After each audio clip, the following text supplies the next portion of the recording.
It's being live streamed. Oh, yeah. So just start whenever, I guess. All right. Hey, welcome to the Tessa Van Wade show. We are going to do it live today. Start over. Oh, what? I can't Just start over. I'm just kidding. It's fine. Oh, okay. Are we live? We're live. Yeah. Okay. Why'd you tell me to start over? Oh, because I forgot to hit the record button on the podcast thing. Oh, well. It's fine. We're live as well. So we are going into our YouTube. Hey, Kyra.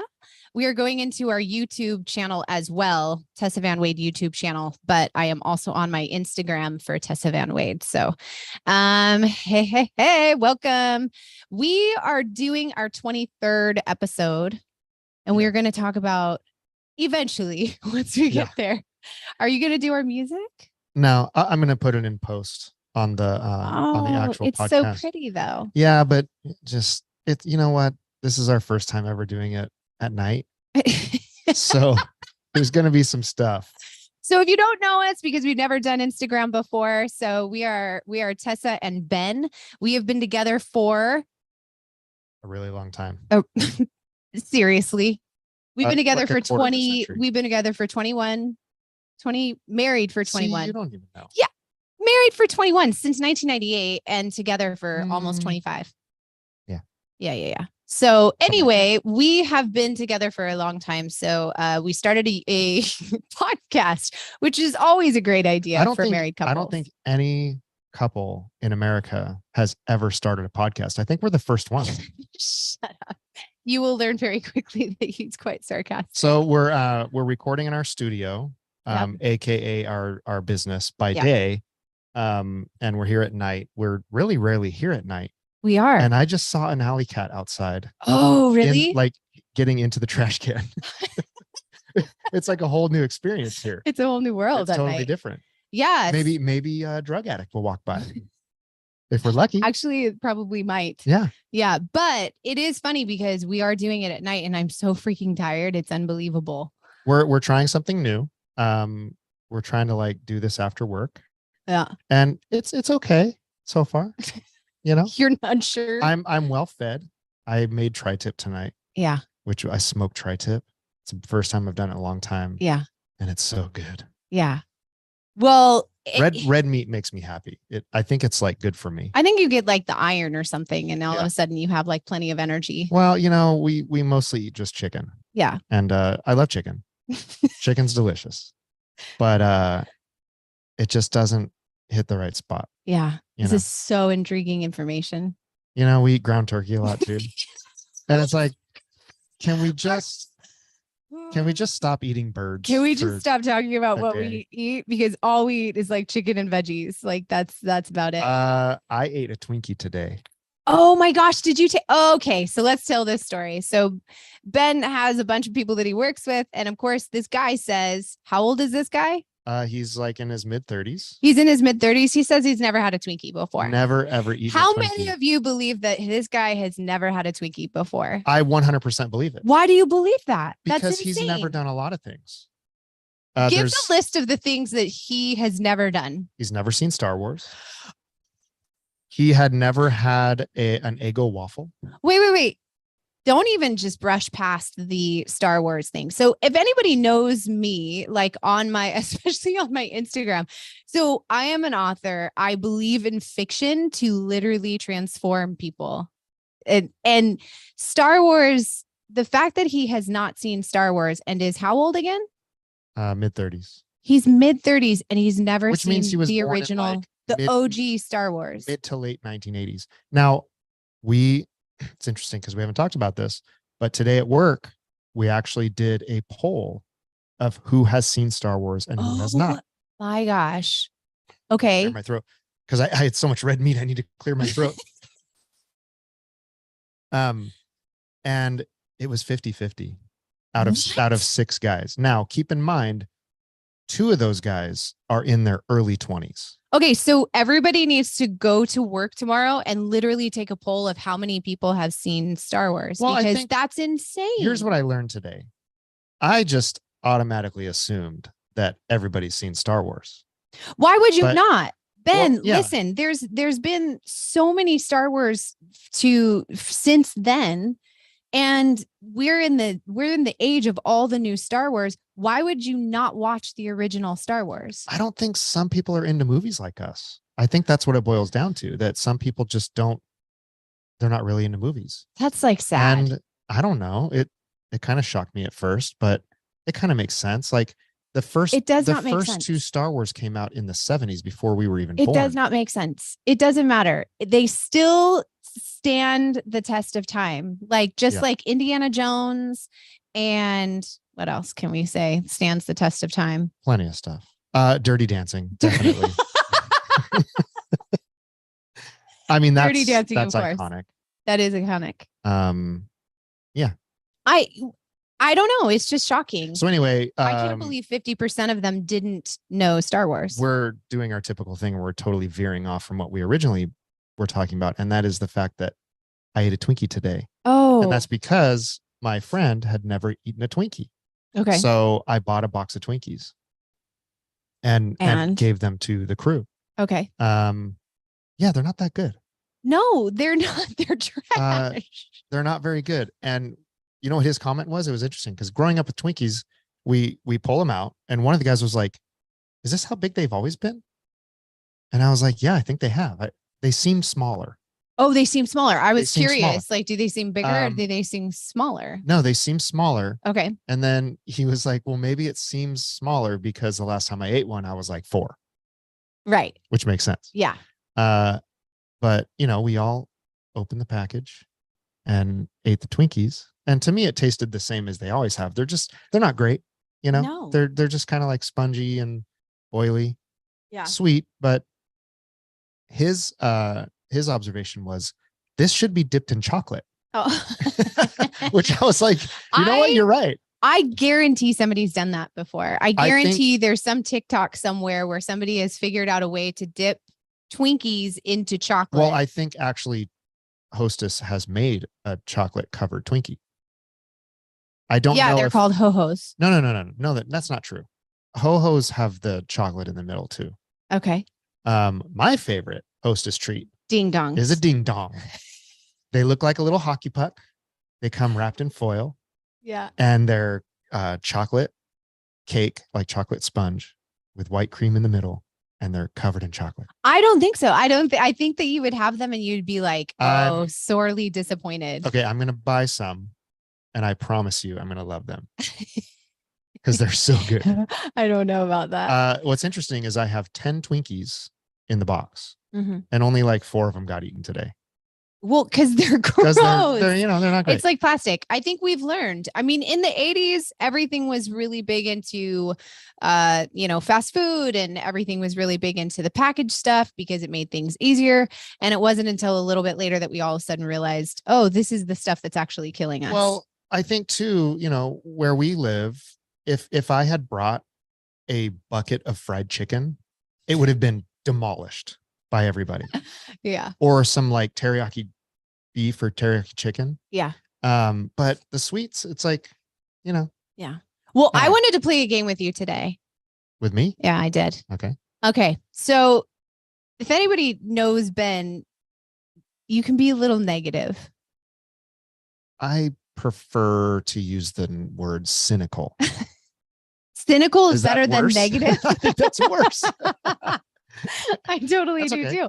Okay, so I tend to be cynical. You're right. Yeah, you tend to be a little bit cynical. So here's what I want to do. I'm going to give you the name of some actors or actresses, and or are they all actors now? I think it's all actors. I don't care. But we do care.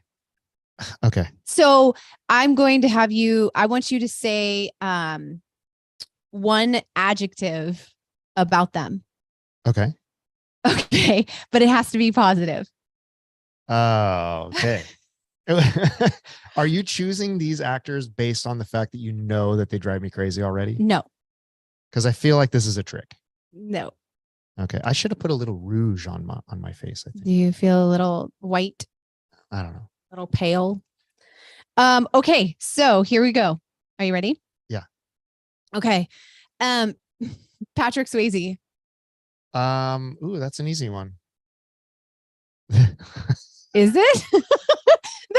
I was gonna say the hair, but then that immediately goes to the mullet, and that's not very positive. Babe, none of this. One adjective on each person. Does that have to be a one-worded adjective? No. Okay. Patrick Swayze. He was an amazing dancer. That is true. Okay. Especially when he was doing his like fight scenes. Yeah. They were all kind of like in dance style, like pointed toes. Like in Ghost, where he kicks the angel out the window when Demi Moore is pointed. Yeah. I like it. But he also can't kiss. So another thing I'll say about Patrick Swayze, he has an amazing body.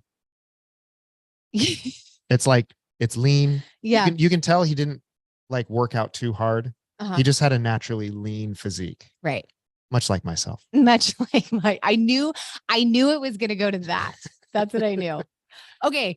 I'm going to give you an easy one. Sandra Bullock. Oh, okay. Nice legs. I'm going to keep this clean so I don't get in trouble. Okay. Okay. However, there was one movie, I don't remember which one it was, where she kind of looked like Michael Jackson.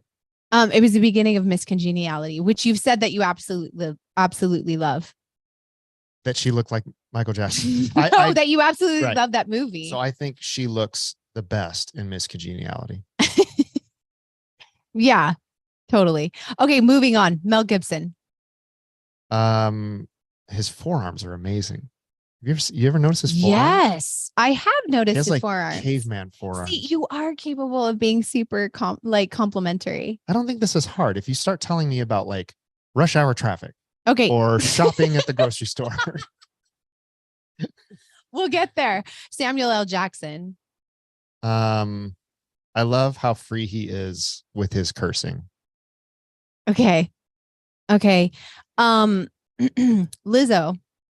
I have no idea who that is. I know. Doja Cat. I know she's a singer only because our daughter loves her. Yeah. I've never seen her. Okay. I have no idea what she looks like. Okay. So you can't say anything good. Have you heard her songs? I have heard her songs. Do you know which ones? I think one of them is the woman song. Let me be your woman. I don't know. Woman. I don't know. You could be you could be saying that, and I have no idea. I'm pretty sure I'm right about that. Okay. What I like about her, is that our daughter really likes her. Yeah. That's all I have to say about her, because I really don't know anything about her. Will Ferrell. I mean, the list goes on. Greatest actor of all time. No, you cannot say that. Yes. Will Ferrell. I love how self-deprecating he is with his humor. Yeah. Well, because you're very self-deprecating, so it works. Okay, what about let's say Nicole Kidman. Oh gosh. You know, she's fallen out of favor for me. That's not positive. I used to love Nicole Kidman. Yeah. When she was in Batman in the 90s. Yeah, with Val Kilmer. Sure. I don't remember which Batman it was. It was Val Kilmer. It was number 3. Was that the one with Seal singing with Kissed by a Rose? Who was the bad guy in that? That was Jim Carrey? Jim Carrey and Tommy Lee Jones. Oh, that was a terrible movie. I actually really liked it. I can enjoy it now for just the fun in it. I think it was trying to make fun of itself. Yeah. But truly terrible. Okay, Jim Carrey. The man is a chameleon. Yeah. Right? Yeah. He's amazing. He is amazing. Chris Rock. I don't really know that much about Chris Rock. I loved him as Marty in Madagascar. Oh. Wait, no, he's not. Yeah, he is Marty. Is he? I don't know if Yes, he is. He's Marty. Yeah, he is Marty. That's the funny. Zebra. The zebra. That is so funny. How long is this going to go? I don't know. We're done. Okay, good. Would you like to ask me how I feel about people who turn their music really loud at the beach? No. Okay. No, because I know we'll go downhill from there. Definitely. But we are going to talk about, being self-sabotaging. Okay. Okay. So the thing is that I feel like every single one of us has a little bit within us, an easy route to our self-sabotaging. Okay. I believe we all do it to a certain extent. We all self-sabotage? Yeah, to a certain extent. All right. But I believe that there's actually, when you see somebody who truly, truly doesn't even realize that they're in the self-sabotaging mode, it's like you look at them and you wonder, you need to just make the right decisions. Yeah. You know what I mean? Yeah. And it's so funny because we get into these places where we kind of, we see these people, we see, for me, I get into, and I noticed starting a long time ago that I can easily get into the place of like, I don't know. I get into these modes of like victim mode in my mind. Okay. It's never going to happen. Like, I got to work so hard. Like I can't do this. Like nobody likes me. I'm going to go eat some worms. Is that a self-sabotage thing? Yeah, because I can begin to self-sabotage because when I'm in those places, I begin to tell myself, oh, I can't do this. I can't do it. I just can't. And so then I start to make choices to go against that. My self-sabotage is I divert. I go to other things. Like if I think this is not going to work, even if this is my passion and I love it and all of that, then I'm going to go, okay, forget about it. It's not going to work. So I'm going to go over here and spend my time. You definitely go into a flight mode when you're super stressed. Yeah. When you get really stressed about what you're doing, it's like, okay, we need to come up with a new plan where we just move to the middle of nowhere where we don't know anybody and we can just sell stuff online. You definitely do that. I do. And then like, all I have to do is be like, okay, I'll just wait 2 days and you're fine. Well, because, okay, but see, that leads me into, there's something in me that does this self-sabotage thing where I get into these like vulnerable modes where I'm like the victim and I'm like, oh, nothing's working out and blah, blah, blah. But then there's something that has happened along the way that I quickly became a person that was like, okay, I give myself about a day, maybe not even that, to do that. And then I remind myself what my goal is. I remind myself what I'm actually leaning towards, which is going after my dreams and what is my passion and all of that. And I remind myself of what that is. And immediately something clicks inside of me that goes, you're really actually being quite the victim right now. And so there is something weird that all of a sudden I tell myself like, okay, I'm no longer going to be the victim. And I kid you not, it's like a jump into, okay, how do I get this? What do I need to do? And I start going towards it. Yeah. But I think that there's a lot of people that don't do that. But I think there is a good amount of people that do that. And what they say is that those are the people that actually do get to succeed, are the ones who they have those moments and they give themselves a certain period of time that you can feel this way. So you like actually think time frame, like I'm allowed to feel this way for 1 day. Because the fact is that most of us, yes, because the fact is that most of us, we sit in a state of resistance. And that is what creates this constant cycle. The resistance never allows us to actually remove ourselves from the negative thought, from the negative, because what we're doing is we're actually just sitting in it and we're trying to resist it and it's not working. And so we keep trying to resist. I don't want to feel that way. I don't want to feel that way. I don't want to feel that way. So we go on to something else, or we just kind of sit in it. And that never works, right? So the fact is that when we give ourselves a moment to not resist the feelings that we're feeling and actually sit in the, like, okay, fine, I'm being a victim right now. I'm going to allow myself, I actually do this. I'm going to allow myself a moment to just be the victim. And I'm going to breathe that in. And I'm going to be like, okay. And I breathe it in and I go, and I kid you not, it's like that one breath and then just allowing myself to just feel it for a moment as much as I can, lets it kind of fall through. Interesting. Is it? Yeah. I mean, you've tried to get me to do that. And it's hard for me to focus long enough to be able to, like, as soon as I go, okay, I need to feel this feeling. My mind goes to, have the dishes been done? Did you make your lunch yet? You need some coffee. Did you pay all the bills? Well, what's the feeling? What are you trying to feel when those things are going through your mind? I don't know, because I never get there. It's hard for me. Well, not everybody has to do it the same way. I've just found that that's what works for me, is when I really wrap myself around, okay, so I'm feeling, number one, just recognizing that you're feeling a certain feeling. Number two, just recognizing that I'm being a victim and that I'm calling myself out and going, yeah, I'm really being victimish. Number three, victimish. Victimish. I think that's in the dictionary. Anyway, number three, when I'm feeling that victim-y, then am I moving the table too much? Yes, you are driving me crazy. Get off the table. Get on the table.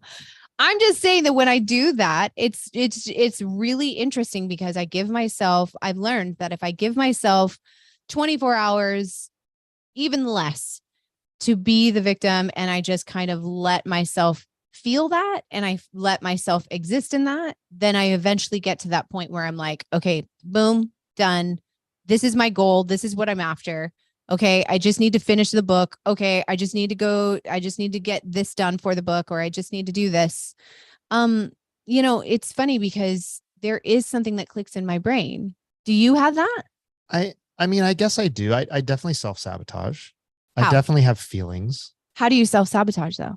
I think the difference between you and me is that you tend to, like, you have big plans. Yeah. And you feel like every day you have to be doing something to get to those big plans. And I'm more like, it's whatever happens. So I don't think as deeply into every day as you do.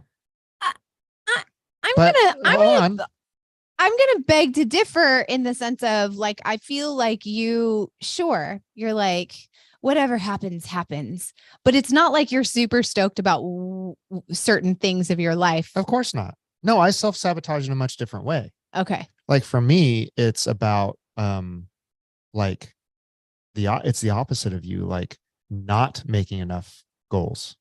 Right. Like, not setting goals really high. Like, I was the guy that took easy classes so I could get a 4.0.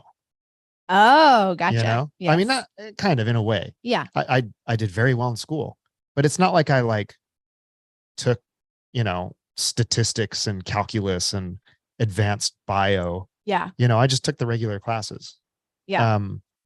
So for me, I just don't, I guess I just don't make big plans. Well, I like, your self-sabotage is a lot of like I'll see it, like, when you're like, yeah, no, I just can't do that. That's just too big for me. So then you move on. Right. Or I can't change that. That's just who I am. Come on now. I don't really do that. You don't? No. I mean, I have, and I think everybody has to a degree. Yeah. But I think I'm mature enough now to realize that I can't just keep accepting certain behaviors. Yeah. Yeah. I mean, I definitely have my defaults. Yeah. But I'm definitely working on that. Yeah. I don't know. I guess I mean, I just don't make big plans. It's just interesting because I'd rather just do my daily thing, go to work, come home, go to sleep. No, you wouldn't. That's the funny thing. No, you wouldn't. You don't want to be doing just that over and over again until you're it's a vicious cycle, because as soon as I get home, I'm too tired to make plans. And I'm like, I'll just go to sleep and go to work tomorrow.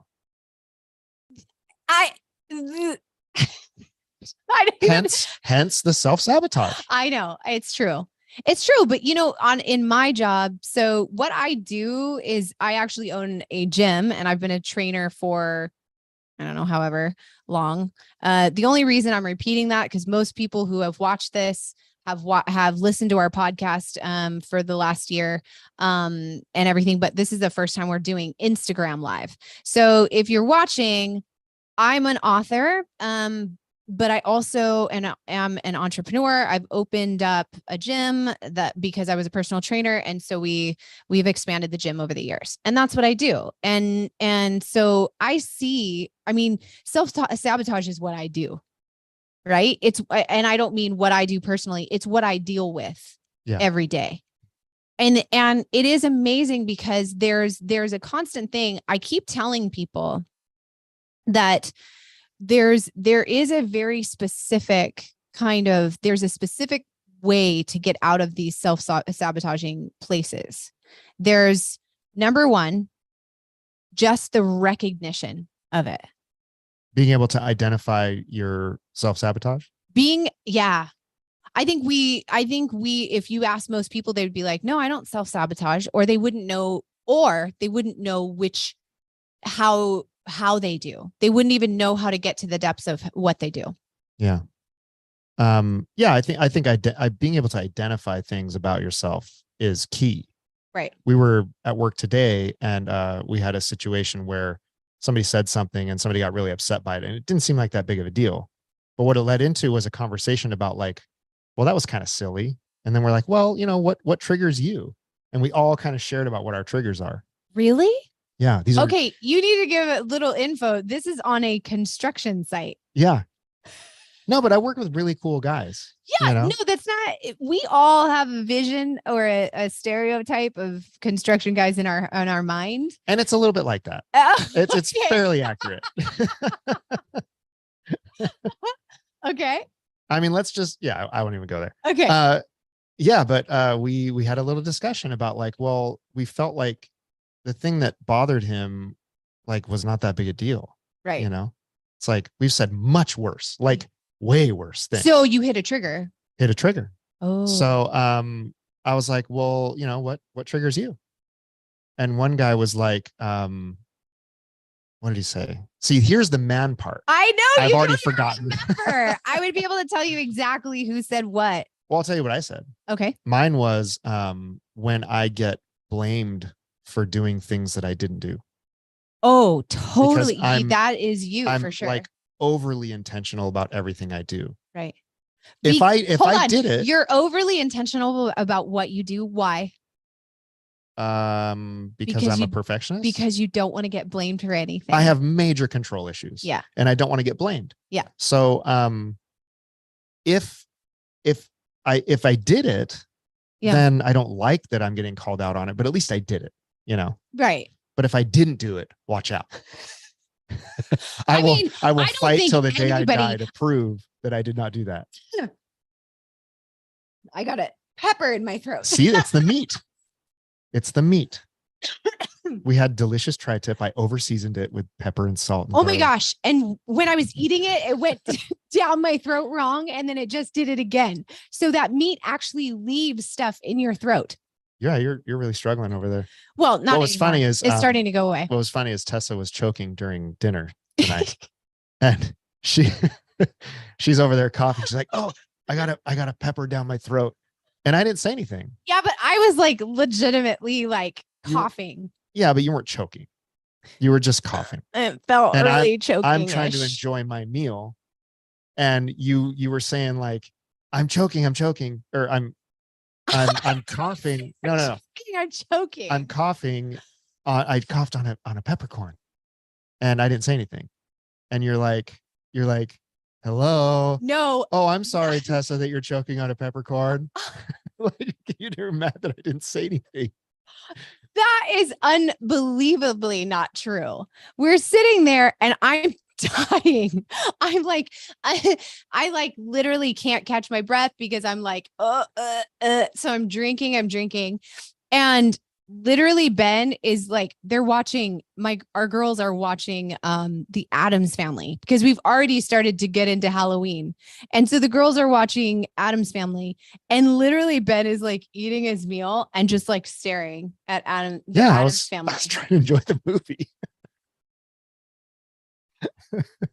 And I was a little bit like, because even when our daughter, who chokes all the time, when she chokes, we go, "Are you okay? Like, is everything okay?" Normally, the thing for anyone is to say, "Are you okay? I just like, feel are you good?" I don't know. I just feel like, you're a grown up, and and if it was something that really you needed something, I would have been there. Ben. But I was very confident that you were fine.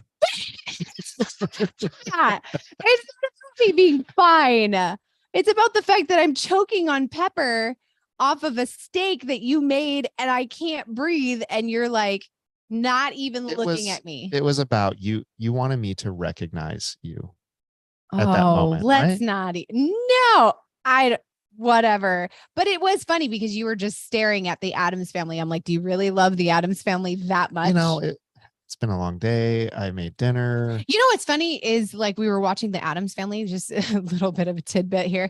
And another little thing, this is going to tell so much about our lives. I look at everybody and I'm like, what's the hand's name? I think. I don't know.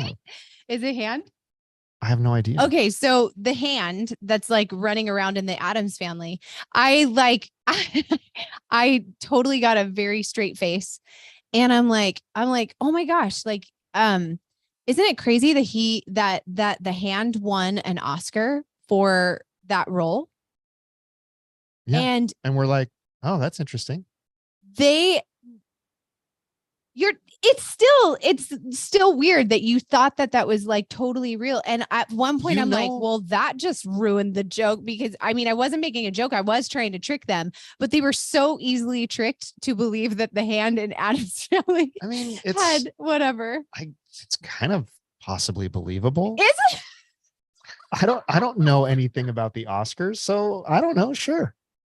He did a good job. He was like, what kind of category would that be? Like, I just figured he would. Is not stacked. So the odds are that the Hand would win the Oscar in that whatever category he won. The Hand, or she, I don't know if it was a male or a female. I just can't believe that I was like prepping myself to start laughing as soon as you guys started laughing. And instead you guys just totally full on believed me that the Hand in Addams Family won an Oscar. Maybe it was for the digital effects, because that was a pretty big deal back then. Okay, but that's totally different. We're really, really digressing. We're on like a 5-minute digression here. That's okay. They're welcome to us. That's for sure. Yeah. Yeah. But it is funny because, or how about the Sister Wives that you were like, yesterday I was watching Sister Wives. It's kind of like a little like cheat show for me. It's a major train wreck. And you were like, it's a major train wreck. But he goes, I turned it on and he goes, oh, what's been happening? Like, I was watching this with you. Why are we getting into this again? The Sister Wives? I don't know. Speaking of self-sabotage. Yes. Yeah. Talk about sabotage. setting up your life for failure. Yeah. Well, just when look, the fact is that I deal with people every day that self-sabotage, and we all talk about it. It's nothing new to them now, especially since I've been in their lives for over a decade. And I do it as well. There's no getting around it. I think the point is figuring out how you self-sabotage. And that's the hardest part for people. Being able to identify it. Yeah. Oh, for sure. Well, because it's one thing to say, oh, I always end up spending too much money.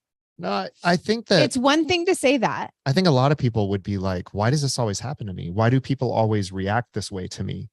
Yes. And they don't, what I always say is like, there's one common denominator.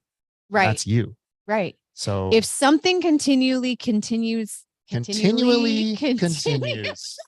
is a writer. You definitely speak better with your fingers than with your mouth.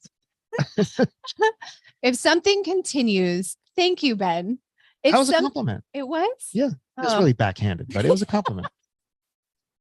if something continues to happen in your life and it just it Here we go. happens over and over and over again, obviously there's something about us that we've decided I'm not going to actually see what is happening in the root cause of what's going on. You're saying it's a conscious choice? No, I would say I think that it's an unconscious choice. It's an unconscious choice that comes out of very conscious decisions. Okay. So it's one of those things where it's like, okay, so I deal with someone, let's say they're in this, vicious cycle, right? At the gym. Okay. This vicious cycle of, okay, people have done, I'm going to use this thing because people have done it a zillion times. And so it's not narrowed down to one specific client, but there's something that gives somebody joy. Okay. They plan it, they do it, they love it. They think it's great. It's something to look forward to. So they start busting their butts in the gym. They start doing amazing. They start doing awesome. Right. Then they have whatever it is that they've planned. They have whatever it is that they were going to do in the first place. Like a vacation or a wedding, for example. Yeah, something like that. Something like that. Something where it's like something they can look forward to. It's palpable. I can look forward to this. So they're gearing towards that. Okay. Then they have it. The event that they've been working whatever it is, the event.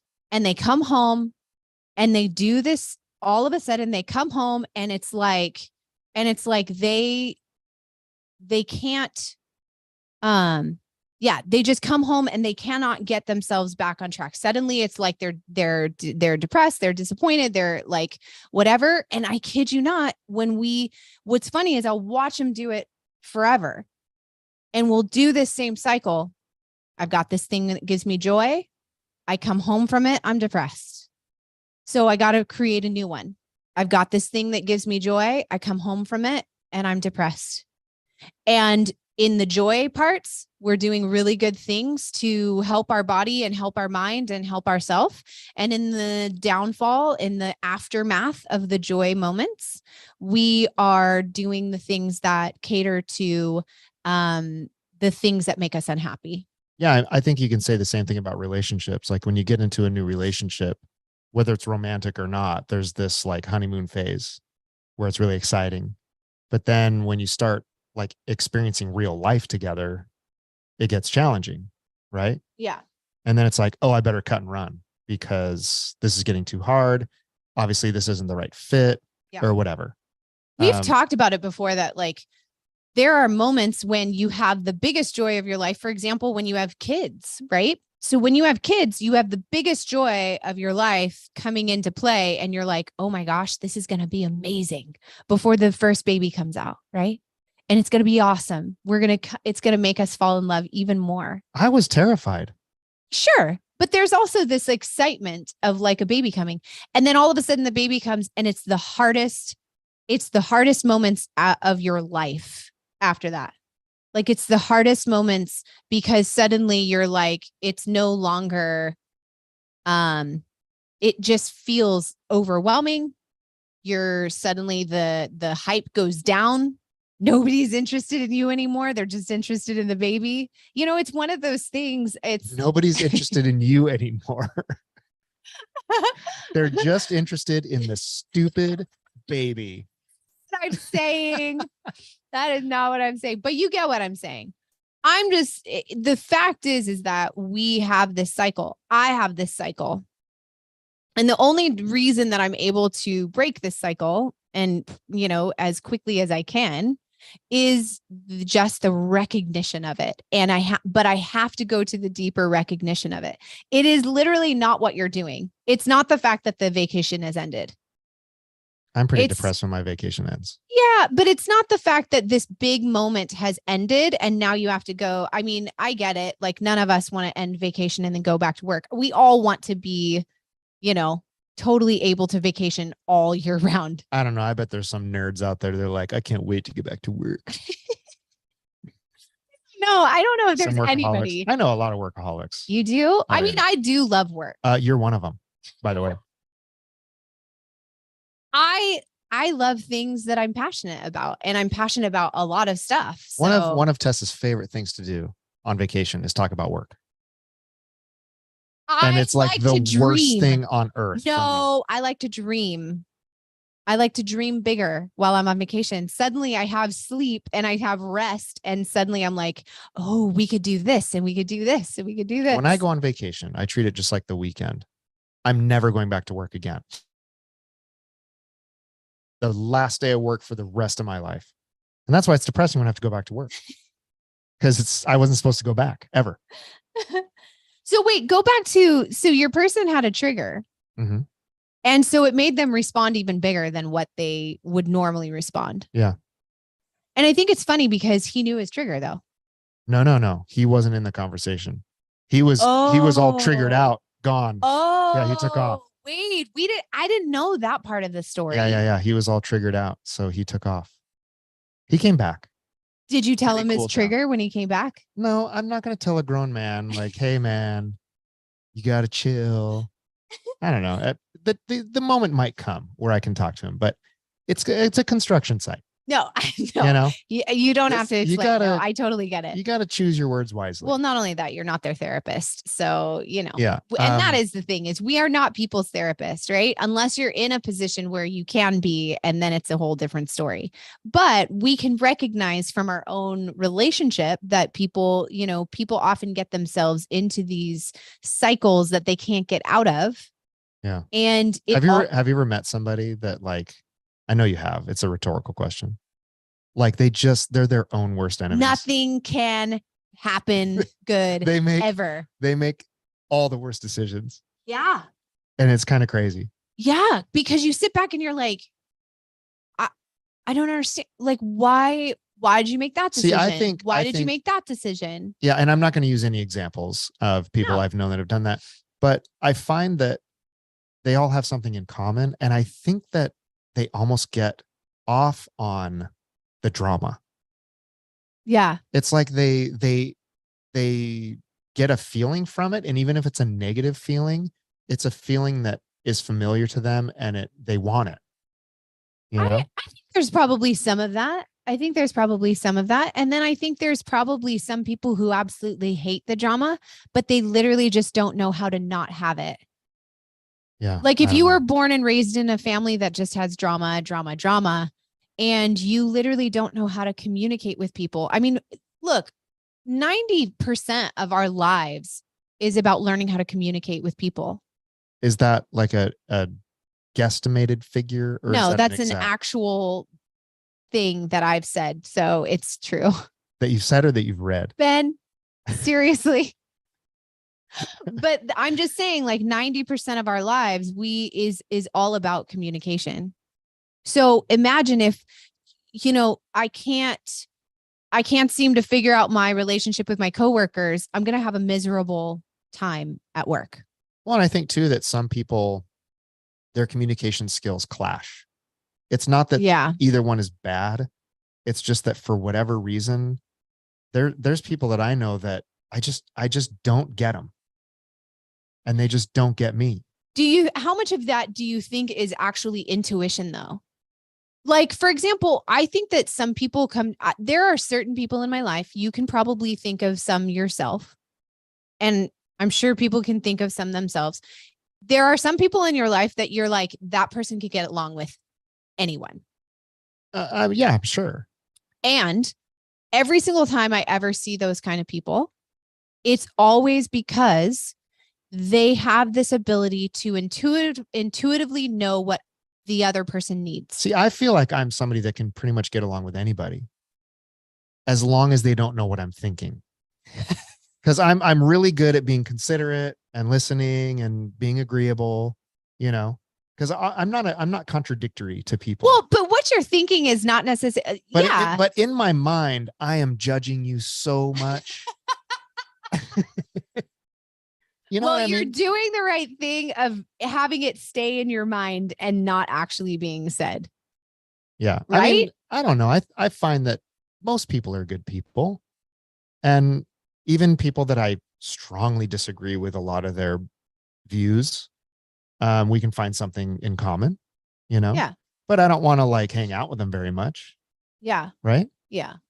I just think that it's funny because I feel like if we could really just figure out communication skills and really communication should be looked at as like, I'm not going to throw out any numbers because now you've got me afraid of throwing out numbers. 87%. 87% of communication is about listening. I would say a large amount of successful communication requires good listening. So when do you think that it's appropriate to say to someone, like what makes it, what draws the line of like, okay, now we need to stop having good communication because you're just unable? I don't know. I'm not going to try to help somebody if I'm not close to them. You and I say this thing all the time. We're like, help me help you. Yeah. Like always, because we're always like, just our kids are like that, right? Like we always are just like, help. Okay, seriously, just help me help you by telling you what's going to make things a lot easier. Yeah, but I find that people don't necessarily, they're not ready to listen if it's like unwarranted or unsolicited. Well, what am I trying to say? If they're not asking for your advice, yeah, then giving it to them is not going to necessarily go over very well. You know, so one practice I've done, not very often, but when I have done it, it's fairly successful. I wait for a cue. Yeah. And I say, can I give you some advice? If not, it's okay, but I can let you know what I think. Yeah. And maybe I can help you. Yeah. And a lot of times they're like, sure. Yeah. You know? So delivery and timing. Yeah. But delivery and timing comes from knowing that, and like knowing and being intuitive and knowing that they can't handle it at this moment. I need to wait until they're at a better place. Yeah. Right. That's why, trying to deal with that guy today was not the right thing to do. The best thing he could do is just go cool off. Yeah. Yeah. And, maybe I'll get a chance to talk with him tomorrow or the rest of the week sometime. But, he got over it. Yeah. It's just interesting. It's interesting to think about because, self-sabotage is a thing that we all do. And if we would recognize, I think the hardest part is getting down to the real, true reason behind the self-sabotage. Yeah. And if we could get behind that, if we could get understanding that, but the problem is that takes discomfort. We have to be uncomfortable. We've talked about this before in the podcast a lot because it is a prime thing that people seem to be unable to do. We have to sit in the uncomfortable, and nobody wants to sit in the uncomfortable. But that's why I was asking about the relationship aspect, is because if we sit in the uncomfortable in relationships, I think that a lot of people would sit in the uncomfortable all the time or never.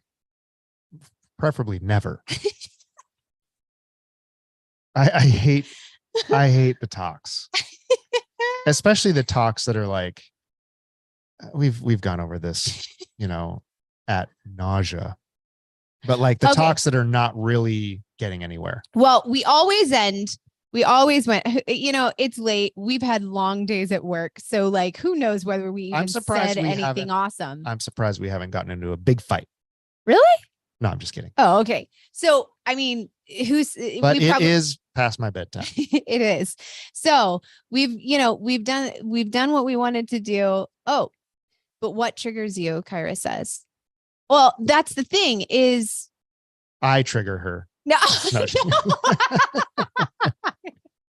I shared my trigger. What triggers me? Someone hasn't been doing much introspection. It's not true.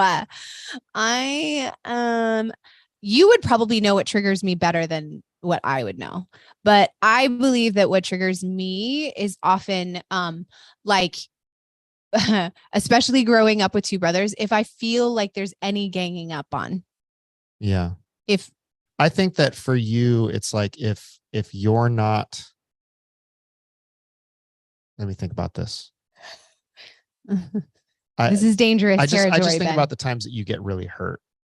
And it's usually if you're not recognized.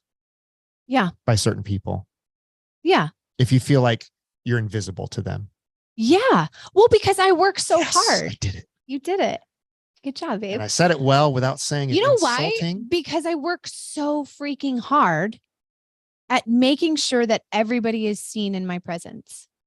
Like when, or even not, like I am constantly trying to send texts out to people and like connecting with people. And if I don't receive that back, it's like, and I don't care about the gifts thing.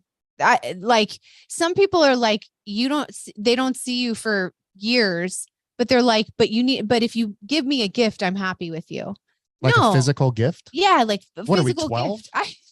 I'm telling you, but I'm just using that as an example. I'm just saying that some people like have we've talked about the different love languages, but it is interesting because for me, I just think when you get to a point where you're like, I am trying, and I think this actually is an overall universal idea, even with your trigger. Let's take everybody's trigger. And I think the point is that people are like, I am trying so hard. I'm trying so hard to do good and be good.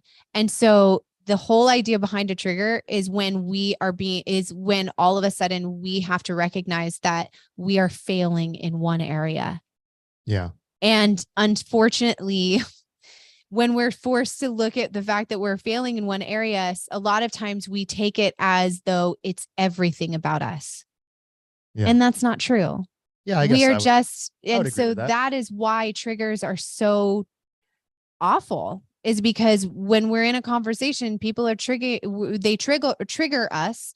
And it's all because that's the innate instinct to be like, but I try so hard. Well, the other, we don't have to get into this too deeply, but the other thing about triggers is, there are some triggers that I have that anybody can say something to me and it wouldn't trigger me. But if a certain person said that, it would. Yeah. Agreed. I don't want to give an example, but it also depends on who's saying it a lot of times. Yeah. Because there are people that can say the absolute worst things to me and I don't give a crap. Right. But if a specific person said it to me, it would kill me. Right. Right. Right. And usually that's family. Yeah. Or like friends that have known us for a long time. Yeah. And a lot of it's time because they know us so well that they know those things. And the other thing that I always find interesting about what triggers you now may not trigger you in 10, 15 years. Right? I've been triggered by this thing my whole life. And then there are those where it's literally just going to be our trigger that is just a constant, and that I believe that if we recognize what that is, and we have like a moment of processing, like if we hear it, like it's funny because we will react to those triggers and it's going to be a knee-jerk reaction. So you almost have to have the ability to say, hey, I'm sorry I reacted that way. This is why I did. That's a whole nother conversation. Yeah, but I'm just saying. And the admitting that you were wrong. I know, but what it gives you though, is it gives you the grace for yourself to have that knee-jerk reaction. If you can actually say, or come up in a few minutes and be like, hey dude, hey wife, I got triggered by that. This is why. That's what you and I have worked. We do that. We really do. Right? Like I resist it so much. But eventually we get there. But that's the key, right? Is eventually we get there. So Ben, we usually end up with one question for you. Okay. Even though it's kind of running long. That's okay. We're still gonna we're going to still do it. You can make it as short as you want. This episode was supposed to be like half as long. I know. Well, that's how it goes. So we're going to do it. Okay. So if you could be anywhere in the world at this moment, where would it be? If I could be anywhere in the world at this very moment. I struggle with this one all the time because I have no imagination. Let's talk about triggering. Yeah. Gosh, I feel really boring right now. I don't have an answer. Really? Yeah. If you could be anywhere in the world. Yeah. Let me think. I mean, the reason I struggle with this is because like I live in Hawaii and I live in one of the most beautiful places in the world, and I don't even take advantage of it. Okay, let me change it. So we went through a whole thing of like you had to say good things about actors. And I forgot one that I was going to ask you. David Hasselhoff. Great chest hair. Totally. So if you could be with one actor or famous person or whatever, who would it be? Well, I ran into Matthew McConaughey today. You didn't run into Matthew McConaughey. I did too. He was like 50 feet away from me. Okay, but you didn't run into him. You just saw him from afar. Yeah. Well, I didn't want to bug him. He was getting on a jet. Of course he was getting on a jet. Oh gosh. I don't care. Oh my God. You've now made two questions. Be with as in like have dinner with Tom Hanks. What about him? You'd have dinner with him tomorrow and be so happy. Sure. Yeah. I'd love to meet Tom Hanks. Chris Seems Martin. like a really amazing guy. Who's Chris Martin? Isn't that the Coldplay guy? Oh, the lead singer of Coldplay? Yeah. I think that's his name. Okay. Do you care? I have no interest in hanging. I'm sure he's a cool guy. Okay, like, so now you get it. So what would you choose? Oh, come on, Ben. I'm not. You give us one. I guess I'll just throw out like Jim Carrey. Oh, that would be an interesting. Except dinner. As long as he's not like in character, because that could get annoying. Well, we have seen that. Well, thank you guys for watching. We were very tired today, but you know what? I'm glad we did it. I'm glad we did it. It's about the communication aspect. We as a couple just get to enjoy each other while we do it. So it's pretty awesome. And yeah, we will see you. Come back and watch us or listen to our podcast at any time. You can find it on my website, tessavanwade.com. And yeah, we'll see you later. Have a wonderful week, everybody. Happy Monday. And stop being triggered. Figure out your triggers. Because guess what? It's not fun to have triggers. No, it's not. It's not. Okay. All right, guys. Have a great week. We will see you later. See you.